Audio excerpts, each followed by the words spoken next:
yonent bu tedd bi alayhi wa sallam donc di yeesal ñaan ak sant waaw monsieur le préfet di gërëm donc acteurs yëpp di wax ni tey dañoo fi teew pour remettre au préfet jox ko li nga xam ne mooy barkeelu conseil départemental bi ci liggéey bi nga xam ni ñu ngi koy def ci département de Thiès comme ni ngeen ko xamee fan yëlee daje woon nañu ba def ay remise wu juróom-benn junni masque ak lu ci teg ak ay yeneen yuy ñëw donc ak yeneen matériels yoo xam jàppale nañ ko district yi ak force de sécurité yi tey nag dañu jëloon 4 junni litres carburant remettre ko préfet mais également ak leneen loo xam ni da koy jàppale ci liggéey bi ndax préfet mooy président comité départemental de gestion des épidémies kon moom la ñuy teg loxoom lépp loo xam ne am nañ ko bëgg ko ci barkeelu mais également ñu profité ni ko pare nañu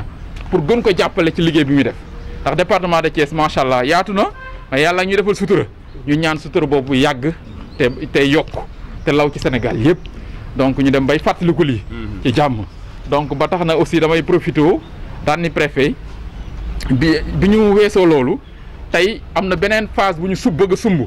boobu nag dañ koy ànd ak ndaw ñi mooy ODCAV nga xam ne moo regroupé 200 ak 20 ASC yi département de Thiès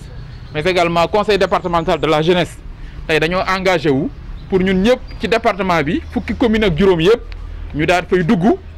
mobiliser jeunes yi dem wax ak population yi pour ñu mën a sensibiliser davantage nit ñi ci li nga xam ni moo jëm ci nan la ñu mën a aaree nit ñi ba Covid 19 bi ñu mën ko endiguer ci dëkk bi. surtout nag comme ni ñu koy waxee li nga xam ne mooy défi bi nga xam ne moo ñuy xaar tey mooy défi gestion cas communautaire yi. ñi nga xam ne yàlla dafa def peut-être ñu am jàngoro bi te xamuñu fu ñu ko jëlee. loolu nag mooy défi bi gën a metti nan lañ koy maîtriser te loolu defe naa ni sensibilisation moo ci ëpp solo vraiment digal nit ñi nan la ñuy def ba moytu mais également nan la ñuy toppee tegtal yi nga xam ne kilifa yi loolu lañ digle ba tax na tey vraiment damay remercier ODCAV remercier conseil de la jeunesse ci engagement boobu ak nangu boobu ñu ñëw nangu ko ànd ak ñun ñëpp ñu doxandoo loolu. donc préfet may profité rek ci occasion bi ñu la sant gërëm la féliciter la encourager la ci liggéey bi am solo bi ngay def ci département bi ànd koog acteurs yëpp ñu lay ñaan nga nekk suñu ndaw wala même suñu rek waaw ci côté kilifa yi nga xam ni ñoo ne ci bopp réew mi muy ministre de l'intérieur ministre des collectivités locales ak président de la république ñu ñaan la nga waxal leen ñu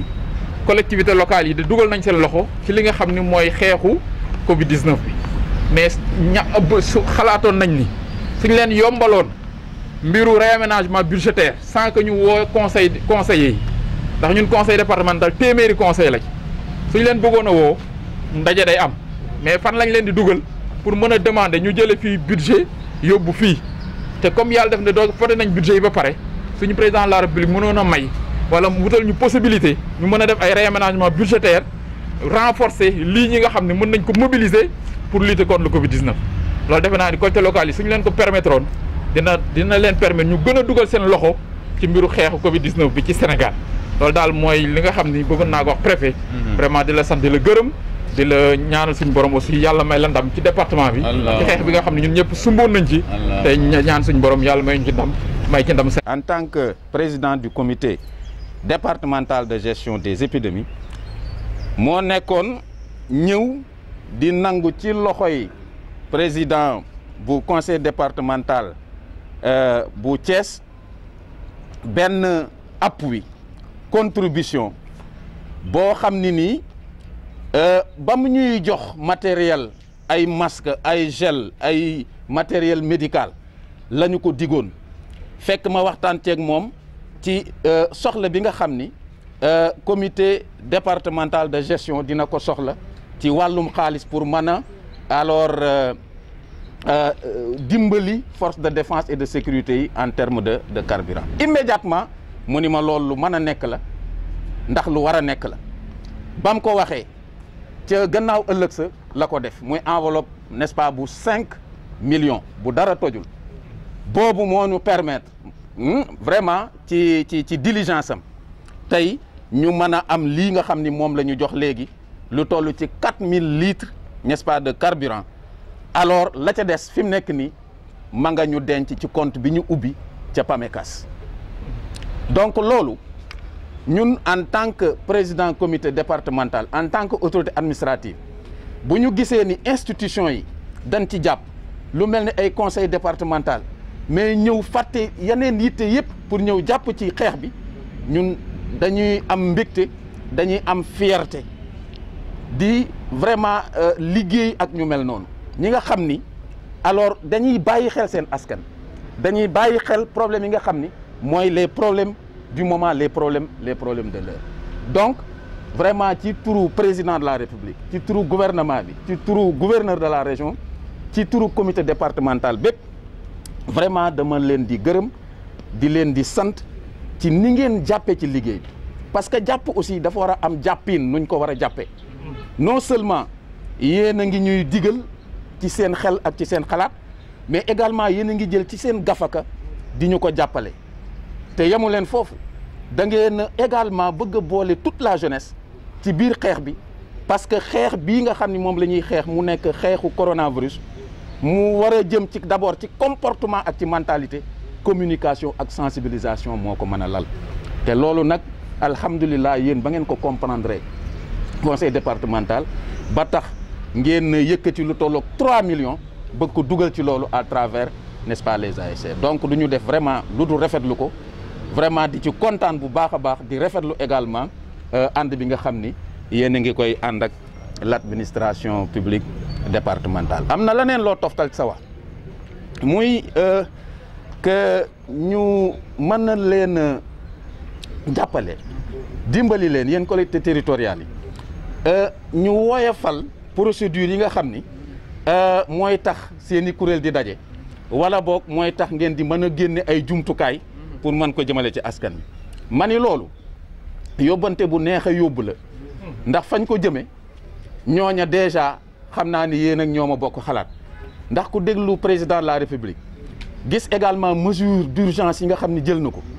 ñu am lecture ci li mu def mu wone ni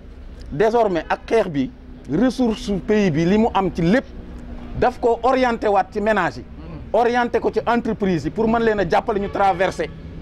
n'est-ce pas crise bi wuutewul ak dara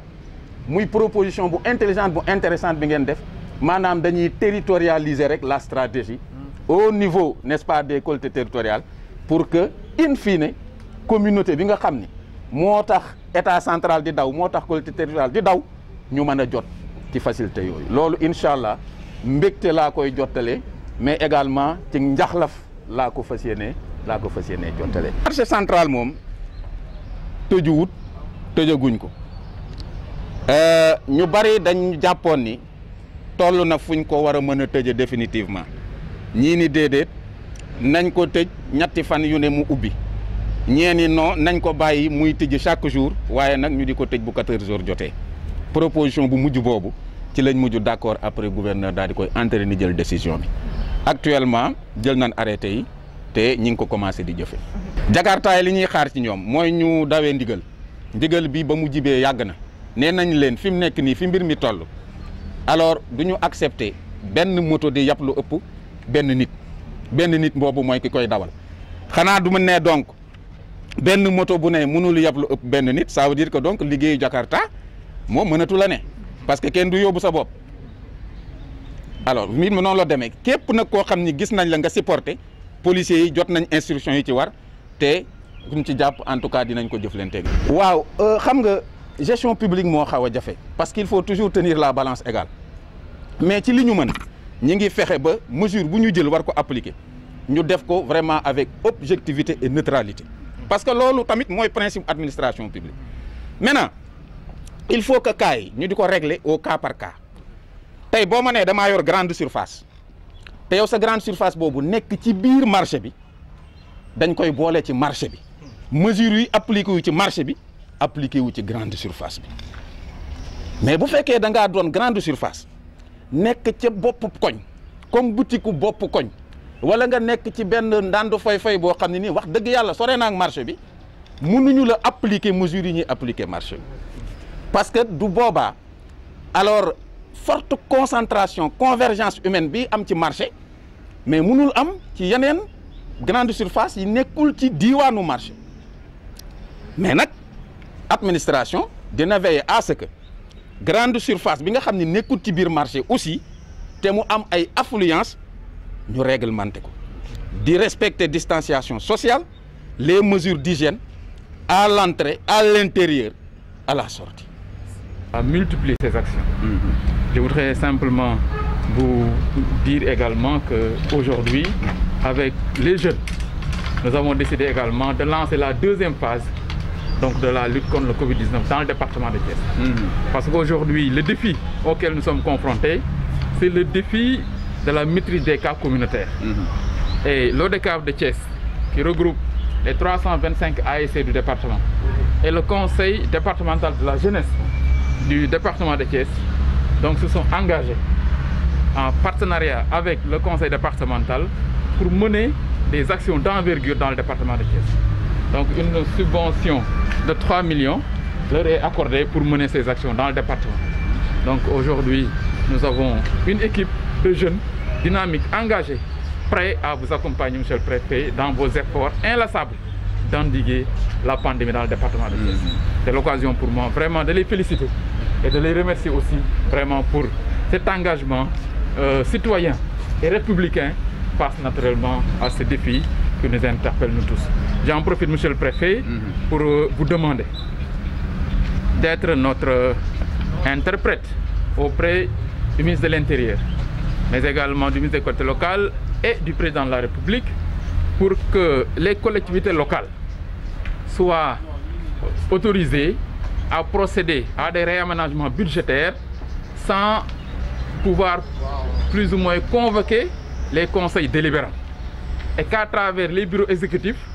que les collectivités locales puissent réaménager leur budget, donc dans le cadre de la mobilisation de ressources pour vraiment faire face au Covid-19. Malheureusement, si des modifications ne sont pas apportées, il y aura des difficultés donc, pour mobiliser des ressources. Aujourd'hui, le conseil départemental a mobilisé sur le plan numéraire une dizaine de millions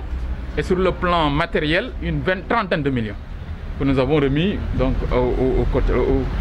aux différents acteurs.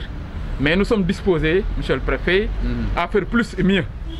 Mais pour cela, il nous faut avoir la possibilité de réaménager notre budget et de pouvoir peut-être puiser dans certaines rubriques des montants capables de participer donc, aux efforts communs qui sont en train d'être menés au niveau national. C'est pourquoi nous souhaitons que vous soyez notre interprète auprès du président de la République pour qu'on puisse bénéficier d'une dérogation comme la loi d'habilitation pour pouvoir réaménager et au besoin que ces réaménagements soient soumis à l'approbation du préfet et du sous-préfet. En tout cas, c'est ce que nous souhaitons pour pouvoir s'engager davantage donc, aux efforts de lutte contre le Covid-19, monsieur le préfet. En tout cas, loolu daal laa bëggoon rek